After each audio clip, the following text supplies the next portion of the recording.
ਤੇ ਆਓ ਇੱਕ ਨਜ਼ਰ ਮਾਰਦੇ ਹਾਂ ਸਦੀ ਦੇ ਇਸ ਮਹਾਨ ਨਾਇਕ ਉੱਗੇ ਸਾਇੰਸਦਾਨ ਦੀ ਪ੍ਰੇਰਨਾਦਾਇਕ ਜੀਵਨੀ ਤੇ। ਡਾਕਟਰ ਨਰਿੰਦਰ ਸਿੰਘ ਕੰਪਾਨੀ ਦਾ ਜਨਮ 31 ਅਕਤੂਬਰ 1926 ਨੂੰ ਪੰਜਾਬ ਦੇ ਜ਼ਿਲ੍ਹਾ ਮੋਗਾ ਵਿਖੇ ਹੋਇਆ। ਉਹਨਾਂ ਆਪਣਾ ਬਚਪਨ ਸਕੂਲ ਦੀ ਪੜ੍ਹਾਈ ਕਰਦਿਆਂ ਮੋਗਾ ਦੀਆਂ ਗਲੀਆਂ ਵਿੱਚ ਬਿਤਾਇਆ। ਭਾਵੇਂ ਅੱਜਕੱਲ ਉਹ ਅਮਰੀਕਾ ਵਿੱਚ ਰਹਿੰਦੇ ਸਨ, ਪਰ ਪੰਜਾਬ ਨਾਲ ਜੁੜੇ ਹੋਏ ਸਨ। ਉਹਨਾਂ ਨੇ ਆਗਰਾ ਯੂਨੀਵਰਸਿਟੀ ਤੋਂ BA ਦੀ ਡਿਗਰੀ ਪਾਸ ਕੀਤੀ। ਉਸ ਤੋਂ ਬਾਅਦ ਉਹਨਾਂ ਨੇ ਸਨ 1955 ਵਿੱਚ imperial college of science and technology London ਤੋਂ ਫਿਜ਼ਿਕਸ ਵਿੱਚ ਫਾਈਬਰ ਆਪਟਿਕਸ ਤੇ ਆਪਣੀ PhD ਦੀ ਡਿਗਰੀ ਦੀ ਥੀਮਸ ਲਿਖ ਕੇ ਡਿਗਰੀ ਪ੍ਰਾਪਤ ਕੀਤੀ। ਟੈਲੀਫੋਨ ਅਤੇ ਇੰਟਰਨੈਟ ਲਈ ਵਰਤੀ ਜਾਣ ਵਾਲੀ ਫਾਈਬਰ ਆਪਟਿਕ ਵਾਇਰ ਦਾ ਖੋਜੀ ਵਿਦਵਾਨ ਡਾਕਟਰ ਨਰਿੰਦਰ ਸਿੰਘ ਕੰਪਾਨੀ ਭਾਰਤੀ ਮੂਲ ਦਾ ਖੋਜੀ ਵਿਦਵਾਨ ਅਜਿਹਾ ਵਿਗਿਆਨੀ ਅਤੇ ਉਦਮੀ ਸਨ ਜਿਨ੍ਹਾਂ ਨੇ ਅਮਰੀਕਾ ਵਿੱਚ ਵਿਗਿਆਨ ਦੇ ਵਿਦਿਆਰਥੀਆਂ ਨੂੰ ਪੜ੍ਹਾਇਆ ਅਤੇ ਅਨੇਕਾਂ ਵਪਾਰਕ ਅਦਾਰੇ ਸਥਾਪਿਤ ਕਰਕੇ ਪੰਜਾਬ ਅਤੇ ਸਿੱਖਾਂ ਦਾ ਨਾਮ ਰੌਸ਼ਨ ਕੀਤਾ ਸੀ। ਫਾਈਬਰ ਵਾਇਰ ਦੀ ਟੈਲੀਫੋਨ, ਇੰਟਰਨੈਟ ਅਤੇ ਕੇਬਲ ਨੈਟਵਰਕ ਲਈ ਬਹੁਤ ਕੰਪਨੀਆਂ ਵਰਤੋਂ ਕਰਦੀਆਂ ਨੇ। ਇਸ ਤਾਰ ਦੇ ਨਤੀਜੇ ਬਹੁਤ ਹੀ ਵਧੀਆ ਹਨ। ਆਧੁਨਿਕ ਟੈਕਨੋਲੋਜੀ ਦੇ ਯੁੱਗ ਵਿੱਚ ਇਸ ਦੀ ਹੋਰ ਵੀ ਮਹੱਤਤਾ ਵੱਧ ਜਾਂਦੀ ਹੈ। ਉਹਨਾਂ ਨੇ communication, laser, biomedical instrumentation, solar energy ਅਤੇ ਪੋਲਿਊਸ਼ਨ ਮੋਨੀਟਰਿੰਗ ਦੇ ਵਿਸ਼ਿਆਂ ਵਿੱਚ ਖੋਜ ਕਰਕੇ ਮੁਹਾਰਤ ਹਾਸਲ ਕੀਤੀ। ਉਹਨਾਂ ਕੋਲ 120 ਪੈਟੈਂਟ ਸਨ। ਉਹਨਾਂ ਦੀਆਂ 4 ਪੁਸਤਕਾਂ ਅਤੇ 100 ਪੇਪਰ ਪ੍ਰਕਾਸ਼ਿਤ ਹੋ ਚੁੱਕੇ ਹਨ। ਉਹਨਾਂ ਤੋਂ ਬਾਅਦ ਇਸ ਫਾਈਬਰ ਵਾਇਰ ਵਿੱਚ ਹੋਰ ਐਡਵਾਂਸ ਖੋਜਾਂ ਵੀ ਹੋ ਚੁੱਕੀਆਂ ਹਨ, ਪਰ ਉਹਨਾਂ ਸਾਰੀਆਂ ਖੋਜਾਂ ਦਾ ਆਧਾਰ ਨਰਿੰਦਰ ਸਿੰਘ ਕੰਪਾਨੀ ਦੀ ਖੋਜ ਹੀ ਹੈ। ਅਮਰੀਕਾ ਜਾਣ ਤੋਂ ਪਹਿਲਾਂ ਉਹ IOFS ਵਿੱਚ ਬਤੌਰ ਆਫੀਸਰ ਵੀ ਰਹਿ ਚੁੱਕੇ ਹਨ। ਉਹ ਅਮਰੀਕਾ ਦੀ inventor council, young president organisation ਅਤੇ ਵਰਲਡ ਪ੍ਰੈਜ਼ੀਡੈਂਟਸ ਆਰਗੇਨਾਈਜੇਸ਼ਨ ਦੇ ਮੈਂਬਰ ਵੀ ਰਹੇ। ਉਹਨਾਂ ਨੂੰ USA pan Asian American chamber of commerce ਨੇ 1988 ਵਿੱਚ ਦਾ ਐਕਸਲੈਂਸ 2000 ਅਵਾਰਡ ਦੇ ਕੇ ਸਨਮਾਨਿਤ ਕੀਤਾ ਸੀ। ਅਮਰੀਕਾ ਦੀ ਫੋਰਚੂਨ ਮੈਗਜ਼ੀਨ ਨੇ 22 ਸਤੰਬਰ 1999 ਦੇ ਅੰਕ ਵਿੱਚ ਉਹਨਾਂ ਨੂੰ 7 ਅਨਸੰਗ ਹੀਰੋਜ਼ ਵਿੱਚ ਬਿਜ਼ਨਸ ਆਫ ਸੈਂਚੁਰੀ ਐਲਾਨ ਕੀਤਾ। ਉਹ British Royal Academy, Optical Society of America, American Association of Advancement of Science ਅਤੇ ਹੋਰ ਬਹੁਤ ਸਾਰੀਆਂ ਵਿਗਿਆਨਕ ਸੰਸਥਾਵਾਂ ਦਾ ਫੈਲੋ ਸਨ। Doctor Narinder Singh Kapany British Royal Academy, Optical Society of America, American Association for Advancement of Science ਅਤੇ ਹੋਰ ਬਹੁਤ ਸਾਰੀਆਂ ਵਿਗਿਆਨਕ ਸੰਸਥਾਵਾਂ ਦੇ ਫੈਲੋ ਸਨ।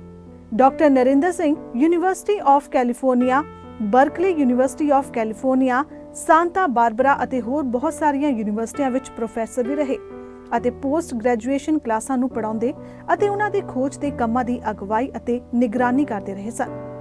ਉਹਨਾਂ ਨੂੰ ਪ੍ਰਵਾਸੀ ਭਾਰਤੀ ਸਨਮਾਨ ਵੀ ਮਿਲਿਆ ਸੀ। ਉਹ ਅਮਰੀਕਾ ਵਿੱਚ ਸਿੱਖ ਫਾਊਂਡੇਸ਼ਨ ਦੇ ਫਾਊਂਡਰ ਚੇਅਰਮੈਨ ਵੀ ਰਹੇ। ਅਮਰੀਕਾ ਦੇ ਕੈਲੀਫੋਰਨੀਆ ਸੂਬੇ ਵਿੱਚ university of California, Santa Barbara ਵਿੱਚ ਚੇਅਰ ਆਫ ਸਿੱਖ ਸਟੱਡੀਜ਼ ਆਪਣੀ ਮਾਤਾ ਦੀ ਯਾਦ ਵਿੱਚ $3,50,000 ਦਾ ਦਾਨ ਦੇ ਕੇ ਸਥਾਪਿਤ ਕਰਵਾਈ ਸੀ। ਡਾਕਟਰ ਨਰਿੰਦਰ ਸਿੰਘ ਕੰਪਾਨੀ ਆਪਣੇ ਵਿਰਸੇ ਨਾਲ ਬਾਖੂਬੀ ਜੁੜੇ ਹੋਏ ਸਨ। ਆਮ ਤੌਰ ਤੇ ਬਹੁਤੇ ਪ੍ਰਵਾਸੀ ਨੌਜਵਾਨ ਆਪਣੀ ਪਛਾਣ ਗਵਾ ਕੇ ਕਲੀਨ ਸ਼ੇਵ ਹੋ ਜਾਂਦੇ ਨੇ, ਪਰ ਡਾਕਟਰ ਨਰਿੰਦਰ ਸਿੰਘ ਕੰਪਾਨੀ ਆਖਰੀ ਦਮ ਤੱਕ ਪੂਰਨ ਗੁਰਸਿੱਖ ਰਹੇ। ਉਹਨਾਂ ਨੇ ਸਿੱਖ ਅਜਾਇਬ ਘਰ ਸਥਾਪਿਤ ਕਰਨ ਵਿੱਚ ਸਾਰਾ ਖਰਚਾ ਆਪ ਕੀਤਾ ਸੀ।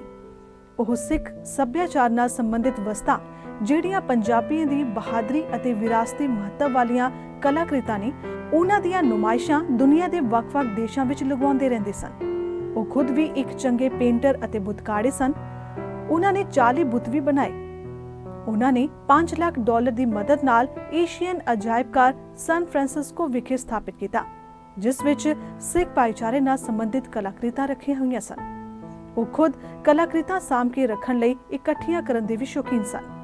ਮਾਰਚ 1999 ਵਿੱਚ ਉਹਨਾਂ ਨੇ ਇਹਨਾਂ ਕਲਾਕ੍ਰਿਤਾਂ ਦੀ ਨੁਮਾਇਸ਼ ਆਪਣੇ ਖਰਚੇ ਤੇ ਲੰਡਨ ਦੇ Victoria and Albert museum, Asian art museum San Francisco ਅਤੇ ਮਈ 2000 ਰਾਇਲ ਓਨਟਾਰੀਓ ਮਿਊਜ਼ੀਅਮ ਕੈਨੇਡਾ ਵਿੱਚ ਵੀ ਲਗਵਾਈ ਸੀ। ਅਸਲ ਵਿੱਚ ਉਹਨਾਂ ਨੂੰ ਪੰਜਾਬੀ, ਖਾਸ ਤੌਰ ਤੇ ਸਿੱਖ ਵਿਰਾਸਤ ਨਾਲ ਲਗਾਓ ਸੀ। ਸਨ 1960 ਵਿੱਚ ਆਪ ਜੀ ਨੇ ਆਪਣਾ ਵਪਾਰ ਆਪਟਿਕ ਟੈਕਨੋਲੋਜੀ ਬਿਜ਼ਨਸ ਦੀ ਸਥਾਪਨਾ ਕੀਤੀ, ਜਿਸ ਦੇ ਆਪ ਚੇਅਰਮੈਨ ਵੀ ਬਣੇ। ਆਪ ਇਸ ਦੇ 12 ਸਾਲ ਡਾਇਰੈਕਟਰ ਰਿਸਰਚ ਵੀ ਰਹੇ।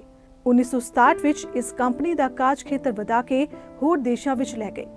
ਇਸੇ ਤਰ੍ਹਾਂ 1973 ਵਿੱਚ ਇੱਕ ਹੋਰ ਕੰਪਨੀ ਕੈਪਟ੍ਰੌਨ ਬਣਾ ਲਈ, ਜਿਸ ਦੇ ਆਪ 1990 ਤੱਕ CEO ਅਤੇ ਪ੍ਰੈਜ਼ੀਡੈਂਟ ਰਹੇ। ਆਪਨੇ ਇਹ ਕੰਪਨੀ 1990 ਵਿੱਚ AMP ਇਨਕਾਰਪੋਰੇਟਡ ਨੂੰ ਵੇਚ ਦਿੱਤੀ। 9 ਸਾਲ ਆਪ ਇਸ ਕੰਪਨੀ ਦੇ ਵੀ ਫੈਲੋ ਰਹੇ। ਉਹ ਇਸ company entrepreneur and technical expert programme and technologist for global communications business ਦੇ ਮੁਖੀ ਵੀ ਰਹੇ। ਫਿਰ ਆਪ ਜੀ ਨੇ ਇੱਕ ਹੋਰ ਕੰਪਨੀ K2 ਆਪਟ੍ਰੋਨਿਕ ਦੀ ਸਥਾਪਨਾ ਕੀਤੀ। ਡਾਕਟਰ ਨਰਿੰਦਰ ਸਿੰਘ ਕੰਪਾਨੀ ਅਮਰੀਕਾ ਦੇ ਕੈਲੀਫੋਰਨੀਆ ਦੇ ਬੇ ਏਰੀਆ ਵਿੱਚ ਆਪਣੇ ਪਰਿਵਾਰ, ਪਤਨੀ ਸਤਿੰਦਰ ਕੌਰ ਕੰਪਾਨੀ, ਲੜਕਾ ਰਜਿੰਦਰ ਸਿੰਘ ਕੰਪਾਨੀ ਟੈਕਨੋਲੋਜੀ ਦਾ ਮਾਹਿਰ ਉਦਮੀ ਅਤੇ ਫਿਲਮ ਮੇਕਰ ਅਤੇ ਲੜਕੀ ਕਿਰਨ ਨਾਲ ਰਹਿ ਰਹੇ ਸਨ। ਉਹਨਾਂ ਦੇ ਬੱਚੇ ਵੀ ਵਿਗਿਆਨ ਦੇ ਵਿਸ਼ੇ ਦੇ ਖੋਜੀ ਹਨ। ਡਾਕਟਰ ਨਰਿੰਦਰ ਸਿੰਘ ਕੰਪਾਨੀ ਦਾ ਨਾਮ ਰਹਿੰਦੀ ਦੁਨੀਆ ਤੱਕ ਤਰੂ ਤਾਰੇ ਦੀ ਤਰ੍ਹਾਂ ਚਮਕਦਾ ਰਹੇਗਾ।